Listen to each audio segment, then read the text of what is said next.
This video isn't about VSCO Growth. This is about a VSCO Conspiracy. Yeah, that didn't work, but I'm going with it anyway.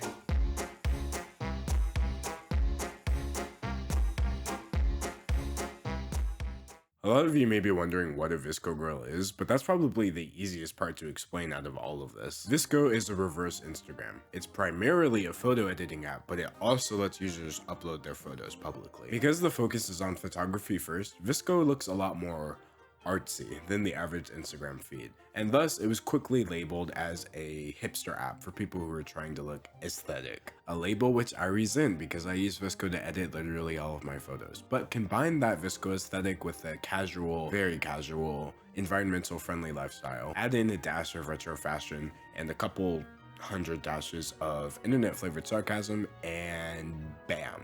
You got yourself a VSCO girl. A Gen Z teenage girl who wears puka shell necklaces and oversized t-shirts and scrunchies and wants to save the turtles with her metal straws and reusable water bottles. She says things like, and ayup and sksksk because they're funny memes for relatable teens. Now on the surface, there's nothing to dislike about VSCO girls, but there's definitely a negative aspect to this whole trend. If you haven't noticed, it's a bit materialistic. It's a bit of a flex, right? Look how many scrunchies I have. Look how good of a job I'm doing for the environment. And if you look at any of the VSCO Girl starter pack memes or read any of the articles, you'll quickly notice that every item is name brand. Now, it's not like you're wearing Gucci from head to toe, but it's subtly expensive and it adds up quick. But you know what? I've got to spend the budget on this video somewhere, so I'm gonna follow the VSCO Girl starter pack. Oversized t-shirt, $10.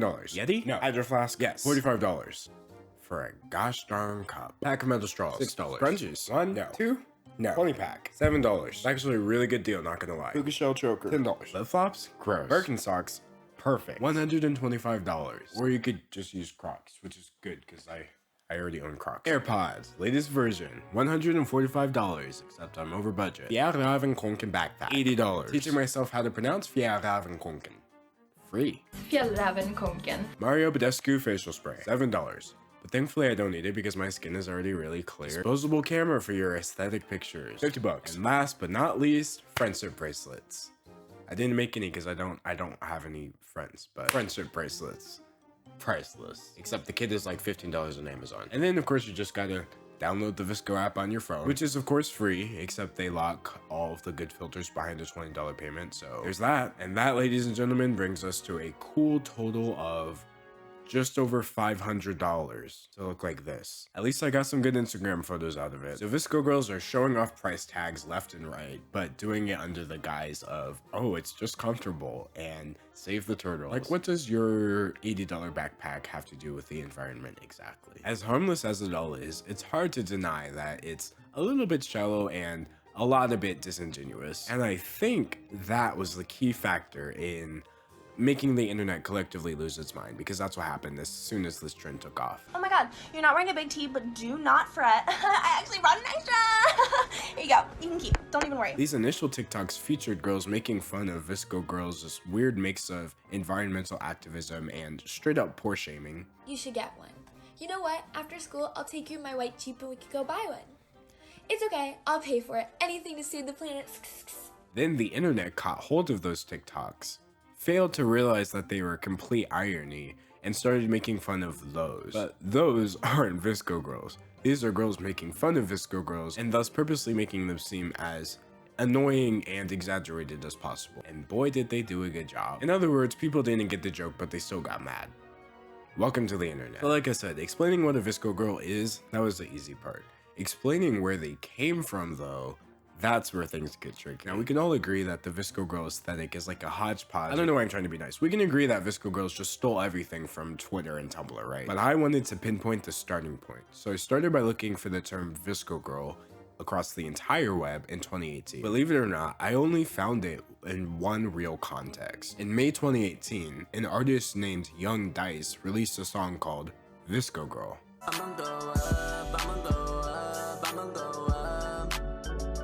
Kind of a bop, kind of trash at the same time. My favorite kind of music. But it's worth noting that he doesn't actually say VSCO Girl in the entire thing, and there's no hydro flasks or scrunchies.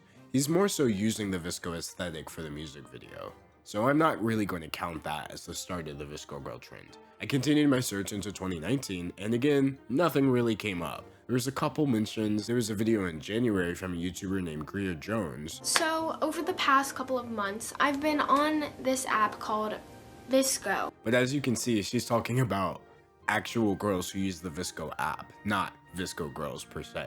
I also found an article from May. It was published by a school paper, but again, it's referring to the app. So from the dawn of human history, all the way up until like June, there's no mention of VSCO girls anywhere. But then June happens and all of a sudden they're everywhere. I confirmed this by doing a quick search on Google Trends. Nothing, nothing, nothing, nothing. Then June and boom. But unlike most trends that leap into the mainstream, there's something a little bit fishy about this, to me anyway. For example, hypebeasts. While they definitely wear a lot of Supreme, the hypebeast doesn't mean somebody who wears Supreme. Gamers, for example. Mountain Dew has now become associated with gaming, but a gamer is not somebody who drinks Mountain Dew. So why does a VSCO girl literally mean somebody who carries a hydro flask, puts their stuff in a Fjallraven Kanken backpack, sprays their face with Mario Badescu, and wears Birkenstocks? How did the trend not only come out of nowhere, but also show up with a bunch of very specific and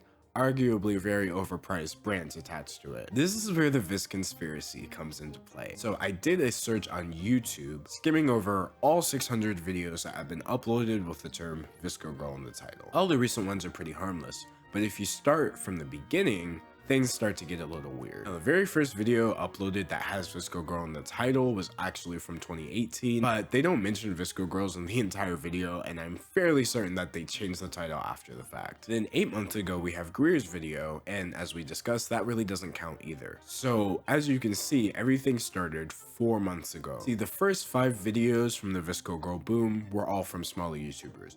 But then, bam, video number 6 is from a 1 million sub YouTuber out of nowhere. Hannah uploads her video as a collaboration with Haley Pham, another pretty big YouTuber. Now, that wouldn't be weird in and of itself, but if you go to the comment section, you can see that VSCO, the actual app, commented on their video. Thanks for being part of the VSCO community, Hannah and Haley. Now, on top of that, the video description says, PS, not a sponsored video. So not only do we have VSCO interacting with these people, but they're also like, oh, by the way, guys, this isn't sponsored, even though it's literally just free advertising for VSCO to over 1 million people. Now, after that giant video and all the TikToks started popping off, the rest is history. And that brings us to the present where VSCO girls are seemingly everywhere. Who created the blueprint for VSCO girls in the beginning? I'm gonna say that the brands did. No.